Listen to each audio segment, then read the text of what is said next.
Galera, essa semana aí teve Dia Internacional da Mulher, não sei se você sabe, e ao mesmo tempo rolaram umas polêmicas aí, um deputado fez um discurso lá, botou uma peruca e tal, um menino chamado Nicolas, e, essa parada da questão feminina, assim, tem chamado a nossa atenção muitas vezes. Na verdade, eu estou trazendo essa palavra não é nem por nada disso não, o Dia Internacional da Mulher, essas coisas não, foi até uma coincidência. Mas o que rolou na verdade foi o seguinte, uma líder aqui de célula pediu para mim, a Duda Moraes falou assim, Clóvis, a galera lá na minha célula leu Efésios porque estava rolando, não sei se você sabe, mas uma série no Gol que era sobre Efésios, eu até preguei no capítulo 2 de Efésios. E aí quando a galera chegou no capítulo 5, o pessoal fez a leitura, e aí ficou meio assim, caramba, o que Paulo está querendo dizer com isso? E ela pediu para que eu explicasse. E aí o que eu pensei recentemente? Em vez de explicar para 5 pessoas, vou explicar logo para a galera do UP, que aí a gente consegue entender o que o texto está querendo dizer para a gente, e a gente consegue, de repente, assim, de certo modo, aliviar nosso coração. Eu acho que principalmente as meninas, assim, o que está rolando, meninas? Durante séculos, assim, os homens agiram tantas vezes de maneira, violenta, opressora e ruim em relação às mulheres. E aí, nos últimos séculos, principalmente a partir da Revolução Francesa para cá, houve um movimento de distanciamento e de crítica a essa atitude masculina, que a gente poderia chamar de machismo, beleza? Só que a oposição a esse movimento, ela inicialmente não partiu das mulheres, e assim, nesse sentido, eu estudei mesmo, tenho propriedade para falar, estudei filosofia, história e tal, então não foi um discurso feminino. Na Revolução Francesa, as vozes ali eram todas masculinas, não eram femininas, e os homens ali daquela parada não estavam interessados no bem-estar das mulheres, beleza? Então, fique sabendo disso. O movimento não começou, tipo assim, vamos fazer o bem para as mulheres. Não era isso. Usaram a questão feminina como um dos apoios e uma das bases para uma outra revolução acontecer.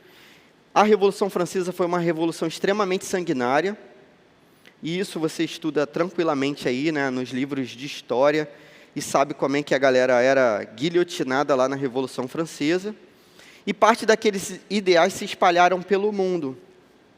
Posteriormente, outras leituras foram feitas, e aí a gente chega no momento em que a gente vive. Qual o momento que a gente vive, que é o que eu quero que você entenda? Você é menina, e aí de repente você ouviu falar das atrocidades que os homens fizeram durante toda a história, e você viu um discurso que se diz assim, contrário a essas atrocidades, que é um discurso chamado de feminismo.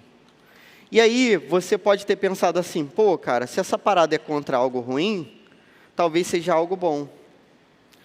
Mas saca só, nem sempre aquilo que é contra alguma coisa ruim é uma coisa boa, infelizmente.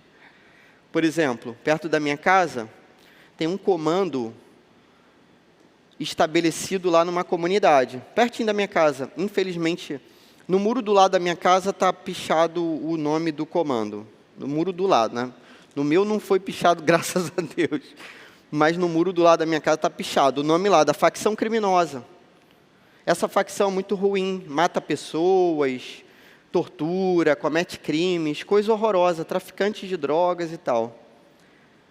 Só que aí, às vezes, se levanta uma outra facção contra essa. Então, entende? Aquilo que se levanta contra algo ruim não necessariamente é bom. É uma outra facção que quer fazer a mesma perversidade. Quer matar, quer roubar, quer traficar drogas, quer torturar, quer impor violência naquele lugar. Aí é um outro comando, tem um outro nome, comando sei lá o quê. Não vou ficar fazendo propaganda dos comandos aqui não, apesar de conhecê-los. Por quê? Porque eu trabalhei em presídios e tal. Então, conheço a fundo aí essa história. O que eu quero que você entenda? Assim como o machismo é uma coisa ruim, o feminismo não é uma coisa boa, não é a solução, é ruim da mesma forma. Por quê? Porque tudo isso foi estabelecido distante da palavra de Deus, daquilo que Jesus esperava para o seu povo. Beleza? Na verdade, se a gente pensar assim, pô, a Bíblia é machista ou a Bíblia é feminista, o que a Bíblia fala de machismo e feminismo? Não fala nada. Por quê? Porque quando esses conceitos foram criados, a Bíblia já estava estabelecida há milênios. Milênios. Tem pelo menos 1.700 anos de diferença para esses conceitos. Então, a Bíblia já estava formada, a palavra de Deus é a mesma. Ela não muda há 2.000 anos. Se as correntes filosóficas e se a galera se levanta em movimentos diferentes, e o próprio feminismo tem várias ondas dentro dele, a Bíblia segue a mesma onda, surfa a mesma onda, que é a onda de Jesus. Aquilo que Jesus diz é o que é. Se Jesus diz que está errado. Simples assim. Então, o que eu gostaria que você pensasse? Pô, você tem que ler a Bíblia não com a ótica das feministas, não com a ótica dos machistas, não com nenhuma dessas óticas. Você tem que ler sob a ótica do Espírito Santo de Deus, que é aquele que hoje habita na sua vida, no seu coração, e que vai dizer para você e testificar no seu coração o que está certo e o que está errado. Mas esse texto gera crise. Beleza? Só que, apesar desse texto falar de casamento, e aí a outra barreira que você pode ter é a seguinte. Primeira barreira, sou feminista, acho que feminismo é maneiro, não quero nem ouvir você falar. Essa barreira vai ser difícil da gente quebrar. Segunda barreira é pensar assim, pô, o texto está falando de casamento, cara, eu tenho 15 anos, vai demorar pra caramba para eu casar. Então, o texto não fala nada para mim. Não, o texto fala sobre a sua vida, porque você pode não estar pensando ainda em casar, mas está pensando em namorar. Como é que eu sei disso? Eu sei, já tive a sua idade. Beleza? Era o que eu mais pensava na sua idade, em namorar. E aí tem a ver com você, pô, não é possível. Ó, não adianta olhar para o lado não, galera, olha para mim. Tem a ver com você, só eu que estou me divertindo, percebe? Nessa noite tão especial. Pô, a gente vai ler um texto então que fala de casamento. E você vai pensar assim, pô, o que isso tem a ver comigo? Cara, tem a ver que para casar você tem que namorar e está na época, de repente, de você começar a pensar nessas paradas. Se não está pensando, melhor ainda. Mas se está pensando, um dia você vai casar. E aí você vai saber escolher o seu marido ou a sua esposa diante daquilo que a Bíblia diz que é o melhor. E não diante daquilo que, pô, Voltaire, Rousseau, Locke, Hobbes, ou qualquer bobalhão desse aí. Chamei Voltaire, Rousseau, Locke, Hobbes de bobalhão. Por quê? Porque esses caras não estão pensando na palavra de Deus. A Bíblia diz que o pensamento dessa galera é tolice, infelizmente. A lógica de Deus é a que vale para a nossa vida, porque Ele criou a gente com todo amor, com todo carinho, e Ele criou a gente para a gente viver uma vida santa. Beleza? Então, olha só o que o texto diz. Efésios, capítulo 5, a gente vai ler do verso 22 até o final ali, 33. Diz assim, mulheres, essa é a parte que deixou as meninas boladas. Sim, bolada ainda usa na idade de você, preocupada, chateada, sem entender. Ó, mulheres, sujeite-se cada uma a seu marido, como ao Senhor, pois o marido é o cabeça da mulher, como também Cristo é o cabeça da igreja, que é o seu corpo, do qual ele é o Salvador. Assim como a igreja está sujeita a Cristo, também as mulheres estejam, em tudo, sujeitas a seus maridos. Maridos, ame cada um a sua mulher, assim como Cristo amou a igreja e entregou-se por ela, para santificá-la, tendo-a purificado pelo lavar da água mediante a palavra, e para apresentá-la a si mesmo como igreja gloriosa, sem mancha, nem ruga, ou coisa semelhante, mas santa e inculpável.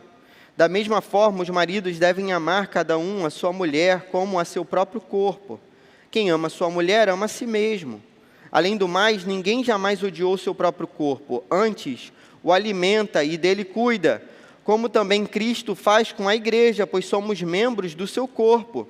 Por essa razão, o homem deixará pai e mãe e se unirá à sua mulher, e os dois se tornarão uma só carne. Este é um mistério profundo. Refiro-me, porém, a Cristo e à igreja.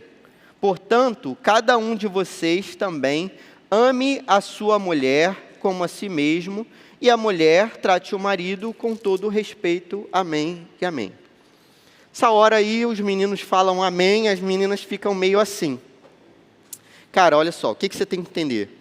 Paulo está no capítulo 5 de uma carta, então ele escreveu uma opção de coisa antes. Beleza, para entender essa parada, você tem que entender o que veio antes. O que veio antes? Cara, em algum momento Paulo falou assim, cara, a obra de Cristo sobre a nossa vida foi maravilhosa, porque o que Cristo fez sobre nós foi fazer a gente nascer de novo. Então hoje a gente não é mais a pessoa de antigamente. Então é tipo assim, a partir do momento que Cristo entrou na sua vida, você não segue mais a lógica que você seguia antes de Cristo entrar na sua vida. Consegue entender? Com 15 anos eu conheci a palavra de Deus e Jesus entrou na minha vida. Até os 15 anos eu vivi uma lógica. A minha lógica se transformou completamente. Jesus entrou, aí agora eu comecei, a partir dos 15 anos, há 26 anos atrás, eu comecei a olhar para a vida de um modo diferente. Então eu tinha valores assim totalmente errados, eu mentia, eu achava que eu tinha que me dar bem em cima das meninas, eu fazia e falava tudo o que eu pensava e achava que isso era liberdade, enchia a minha vida de pecado e achava que isso estava maneiro, até que Jesus entrou, cara, e aí tudo começou a mudar. Aí eu comecei a ver que a mentira, fazia mal para muita gente, que o pecado não era aquilo que agradava a Deus, e que eu não tinha liberdade nenhuma. Na verdade, eu era escravo do pecado. Por quê? Quando eu dizia sim para o pecado, eu dizia sim porque eu não conseguia dizer não, então eu era escravo. Eu não tinha liberdade de dizer não. A partir de Cristo, eu me tornei livre para dizer não para o pecado. Se você fizer uma aposta com seus amigos assim, você não vai fazer. Mas se você fizesse, tipo assim, galera, quer ver só como é que vocês, os meninos, chegar para os colegas da escola e fizerem uma brincadeira assim, quer ver como é que vocês não são livres como vocês pensam? A galera não vai topar essa parada não, mas beleza. Aí o pessoal, não, a gente é livre, você que não é, porque você é crente não sei o quê, beleza. Aí você diz assim, então vamos fazer assim, vamos tentar ficar 2 meses sem mentir, beleza, sem falar palavrão e sem acessar pornografia, 2 meses. Vamos ver se vocês têm liberdade para fazer isso. Vocês são livres, não são? Vamos fazer essa parada aí 2 meses. Se eles topassem e fossem sinceros, eles iam perceber que eles não iam conseguir. Por quê? Porque eles não podem dizer não para o pecado. Eles não têm essa liberdade que você tem hoje. O que eu quero dizer com isso? Quando Jesus entrou na sua vida mudou. É isso que Paulo está defendendo no início dessa carta. E ele defende várias formas de mudança. Ele diz até uma parada muito doida, que é assim, cara, vocês não faziam parte de um povo que era escolhido de Deus. Só que agora, Cristo colocou vocês no meio desse povo. Antigamente, para acessar a Deus, tinha que ser de um povo específico. No meio desse único povo específico, você tinha que ser de uma tribo específica. No meio dessa tribo específica, você tinha que ser de uma família específica. No meio dessa família específica, você tinha que ser a única pessoa dessa família sorteada uma vez por ano. E aí, uma vez por ano, você, depois de se purificar pra caramba em vários rituais lá de purificação, você entrava na presença de Deus amarrado por uma corda com um sino pendurado, porque se você morresse, a galera ia te arrastar para fora, sem entrar naquele lugar que era o Santo dos Santos. Jesus conseguiu quebrar isso tudo. Você não era do povo, agora você é. Você não era da família, agora você é. Você não era o sorteado, agora você é. Porque Jesus entrou na sua vida. E agora você está na presença de Deus, sem morrer. Beleza? Sendo chamado justo, justificado por Cristo, declarado justo por Cristo. Agora você é filho de Deus, você não é mais inimigo. Jesus fez isso. Paulo está provando isso para eles nessa carta. Só que agora Paulo vai dizer para eles assim, sabe como é que vocês têm que viver? Assim. E Paulo dá vários exemplos. Um dos exemplos é o casamento. E aí no casamento, Paulo vai dizer como que a gente tem que viver. Só que você tem que ficar ligado no seguinte, abre sua Bíblia aí, olha só. A gente leu o capítulo 5, verso 22. Só que no verso 21, Paulo diz assim, antes do trecho que a gente leu. Nesse verso 22, ele está falando de marido e mulher, deveres conjugais. Beleza, só que antes, 21, ele está dizendo, sujeitem-se uns aos outros por temor a Cristo. Qual é o problema dessa palavrinha aqui, galera? Agora você vai entender onde eu quero chegar. Quando no 22, Paulo diz, mulheres, sujeite-se cada uma a seu marido, esse mesmo verbo já foi usado antes para toda a igreja. Paulo já tinha falado para todas as pessoas da igreja, inclusive o pastor da igreja. Ele já tinha falado para todo mundo da igreja, que todo mundo tem que se sujeitar. Entende? Você não foi sorteada para se sujeitar, não, todo mundo foi. Você é crente, você vai se sujeitar ao seu irmão agora. Você é crente. Então, o padrão que a Bíblia está te ensinando é completamente diferente do padrão que você aprendeu na sua vida. O padrão de Cristo é o padrão da sujeição, de você se fazer menor do que o outro. Esse é o padrão de Jesus. Sempre foi assim. Sermão da Montanha, capítulo 7, verso 12. Portanto, façam aos outros aquilo que vocês gostariam que fizesse com vocês. A Bíblia sempre ensinou isso, galera. Você fazer com o outro o que você gostaria. Você quer que alguém te respeite? O que a Bíblia está dizendo? Respeita o outro. Você quer que alguém te trate bem? Trata bem o outro. Você quer que alguém seja educado com você? Seja educado com o outro. Você quer que alguém te faça carinho? Faz carinho. Você quer que seja legal? Seja legal. Você quer que alguém te ame? Ame a pessoa que está do seu lado. Sempre foi assim. Sempre foi assim. Lembra da discussão dos discípulos? Isso resolve tudo na nossa vida. Os discípulos discutindo, quem é o maior? Jesus fala, poxa pessoal, lá fora, um domina o outro, um exerce autoridade sobre o outro, as pessoas querem ser reis. Entre vocês não vai ser assim. O padrão de vocês não é o padrão lá de fora. Qual o padrão de vocês? Aquele que quer ser o maior, tem que ser o quê? O menor. Aquele que quer ser servido, tem que ser o quê? Servo, como eu sou de todos vocês, e vou dar minha vida por vocês. O que Jesus está dizendo para eles? Cara, entre vocês não pode ter rivalidade. Aqui não é uma disputa para ver quem é o melhor. Aqui não é uma disputa para ver quem é o maior. Não, a disputa é ao contrário. A nossa disputa é para ver quem é menor, quem serve mais, quem é pequeno. É assim que é o reino de Deus. Sempre foi assim. E por isso que várias vezes Jesus pegou crianças e colocou no meio dele e deu o exemplo das crianças. É assim, galera. Quando Paulo diz para a mulher se sujeitar ao marido, ele já tinha dito para toda a igreja se sujeitar um ao outro. E estava incluindo homens também. Qual o nosso problema? Entender o que é essa palavra sujeição. Primeira lição desse texto. O papel da mulher é sujeitar-se e auxiliar o seu marido. Tente ouvir isso sem problema. O papel da mulher é sujeitar-se e auxiliar o seu marido. Eu estou pregando aqui, depois minha esposa vai ouvir essa mensagem, beleza?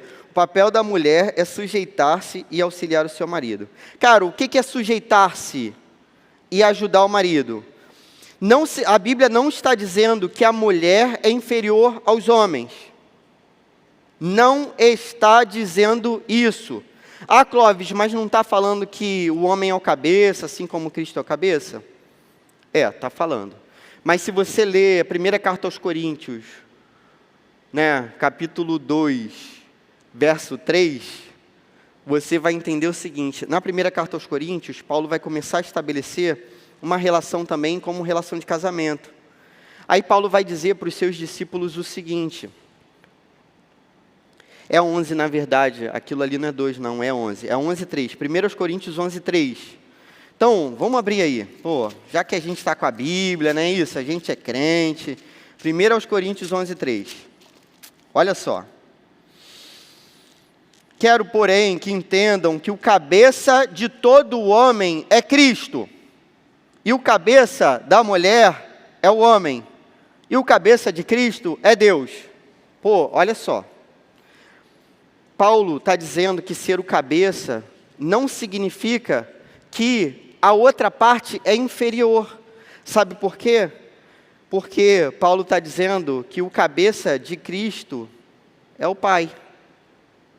Só que Cristo e o Pai são iguais, beleza? Em substância, em eternidade, em poder, etc. O que eu estou querendo dizer? Na Trindade, galera, não existe hierarquia, beleza? O Pai não é maior do que o Filho, e o Filho não é maior do que o Espírito Santo. Eles são iguais. Por isso que Paulo usa essa comparação de cabeça. A comparação que Paulo estabelece aqui de cabeça não é dizer assim, a mulher é inferior e o homem é superior. Não é isso. Não é isso, beleza? Então, não é questão de ser inferior. Aqui, ao mesmo tempo, Paulo não está ensinando uma submissão de gênero. Então, Paulo não está falando ali na carta dele assim, os homens mandam nas mulheres. Não é isso que Paulo está dizendo. Não é isso. Então, vamos dizer, lá na minha casa eu tenho um menino e uma menina. Eles brigam por tudo. Infelizmente. Eles brigam por tudo. Natural, é filho, acho que é, não sei. Depois você me explica aí se é diferente na sua casa. Aí um quer ver um programa, minha filha quer ver uma coisa e meu filho quer ver outra. É sempre assim. Beleza? Paulo não está dizendo assim, nessa briga entre o filho e a filha, o filho que manda, porque ele é menino. Não está escrito isso na Bíblia, não. Beleza? Pelo contrário, a Bíblia vai dizer que é o menino que tem que abrir mão. É isso que a Bíblia vai dizer. Porque depois a gente vai ler isso exatamente nesse texto, quando Paulo diz que o marido, no caso de marido, ele tem que ser como Cristo. Cristo abriu mão da sua glória, se sacrificou. É isso que a Bíblia está dizendo.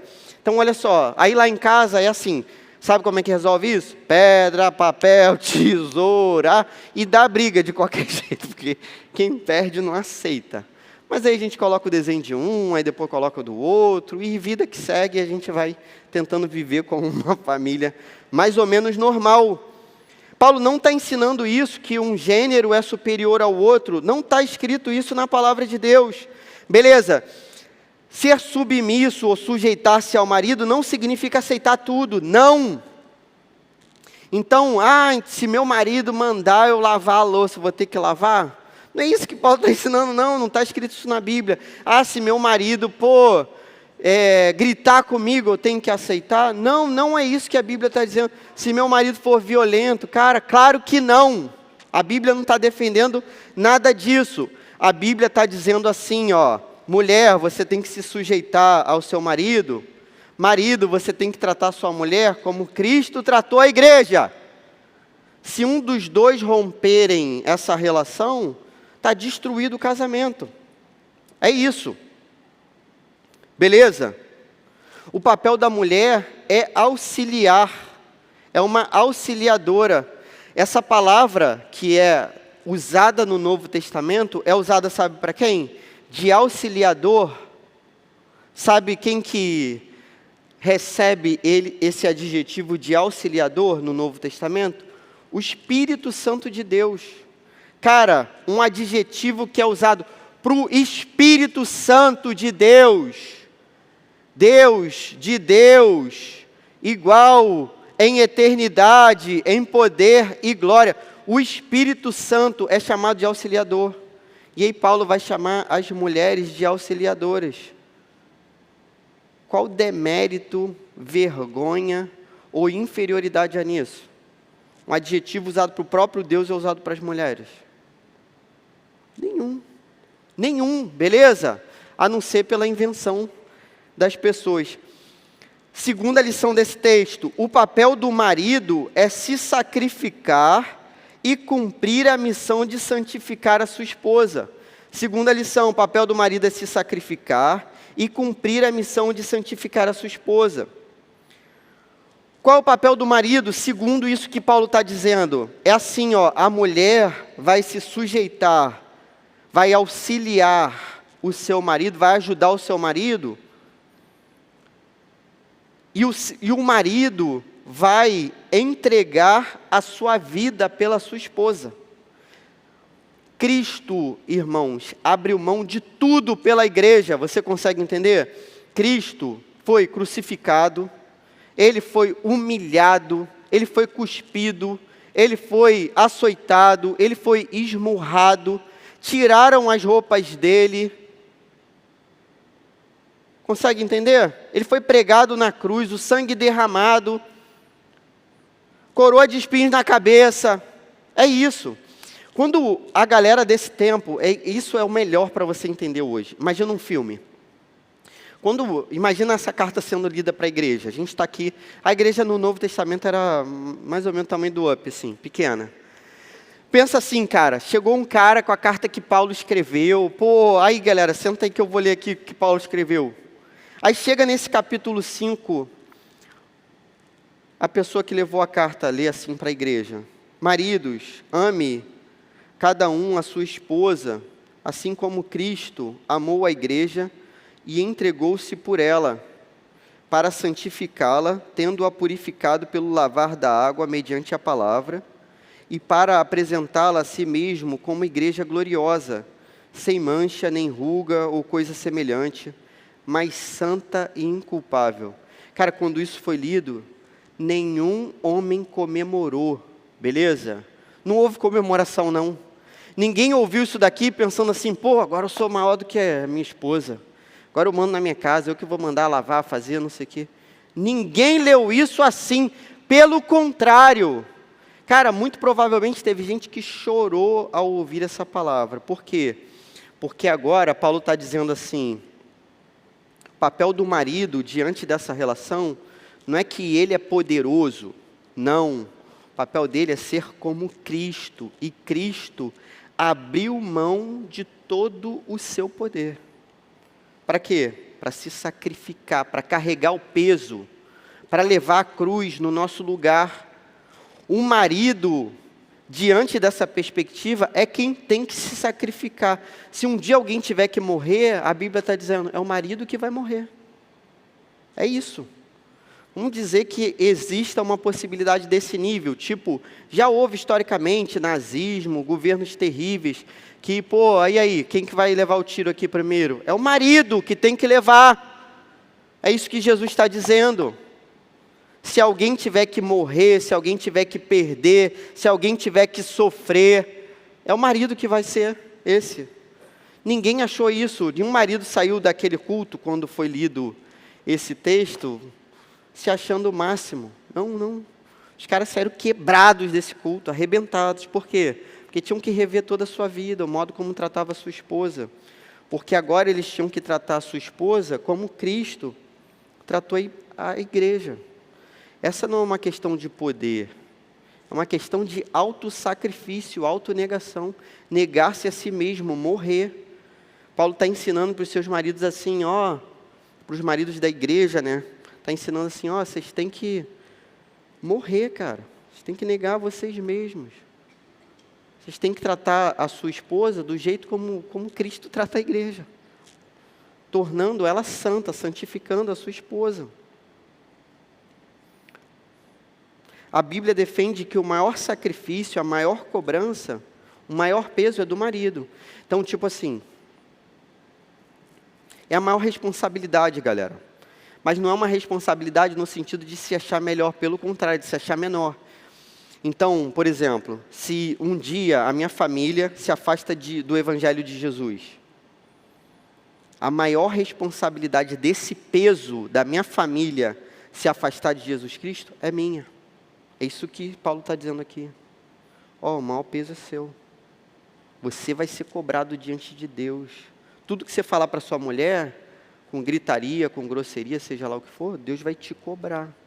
É isso que está dizendo a palavra. Cara, e se a gente vivesse isso, estava tudo resolvido. Dentro de casa tem uma louça para lavar, quem vai lavar? Eu. É assim, porque a gente quer ser o menor. A gente vai resolver se a gente vai para o McDonald's ou para o Bob's. Sei que ninguém tem essa dúvida, McDonald's.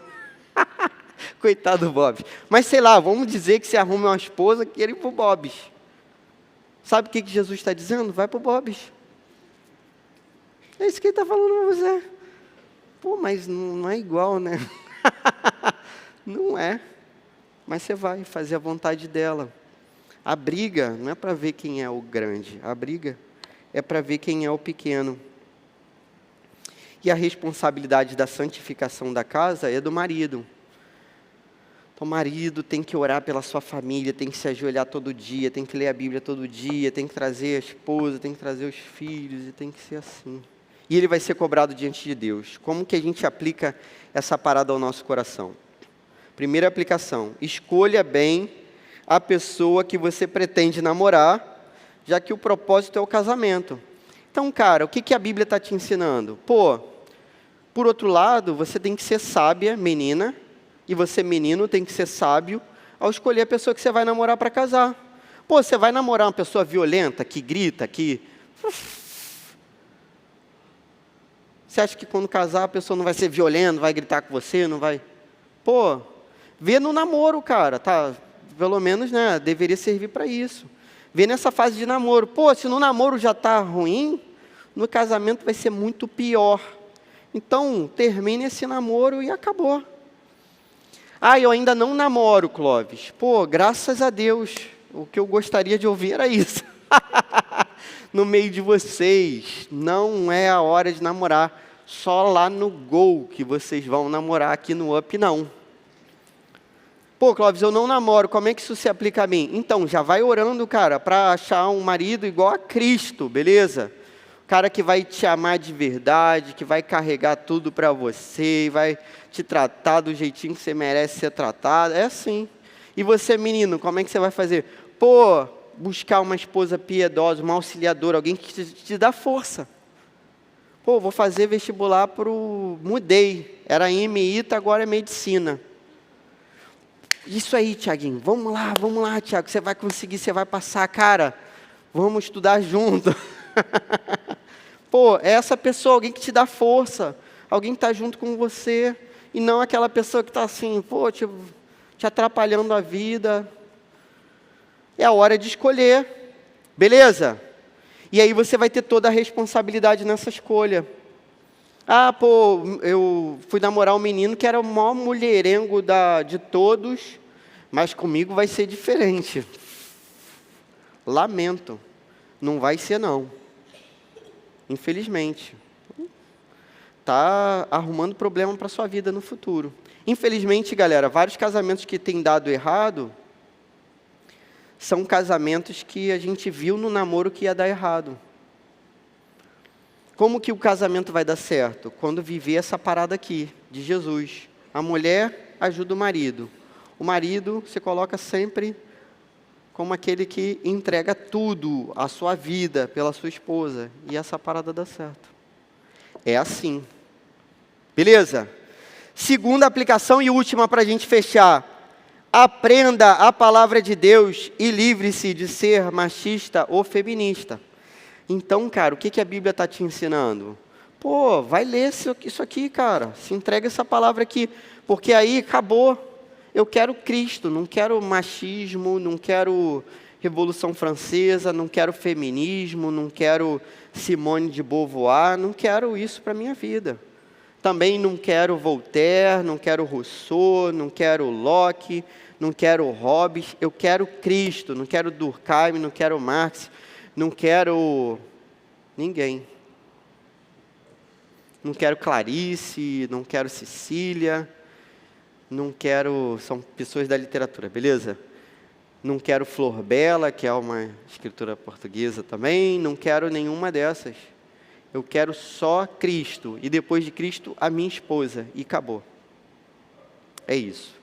Amém, galera? Vamos orar? Senhor, em nome de Jesus, você pode livrar a gente de qualquer dúvida em relação à Tua palavra, e sobretudo ao modo que a gente tem que interpretar a nossa própria vida, Senhor. A Tua palavra é clara, e a gente quer viver esse desafio. Que os meninos aqui dessa igreja se preparem para serem maridos que amem as suas esposas como Cristo amou a igreja.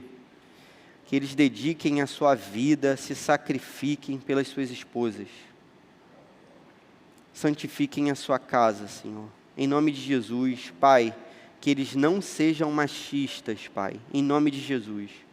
Ao mesmo tempo, Pai, eu peço pelas meninas aqui da igreja, que elas sejam santas, auxiliadoras, que elas te amem acima de tudo, que elas não sejam feministas, nada disso, Senhor. Que elas vivam a vida que te agrada, que seja assim, Pai. Começa a tratar a galera desde antes do namoro, incluindo o namoro até o momento do casamento, para que o casamento deles seja próspero, Senhor, naquilo que a Tua palavra que diz que é ser próspero, que é viver como um só corpo, que é viver como irmão e viver como servo um do outro. Que ninguém busque ser o maior, mas sim o menor, como diz a Tua palavra. Que seja assim, Senhor, em nome de Jesus, amém.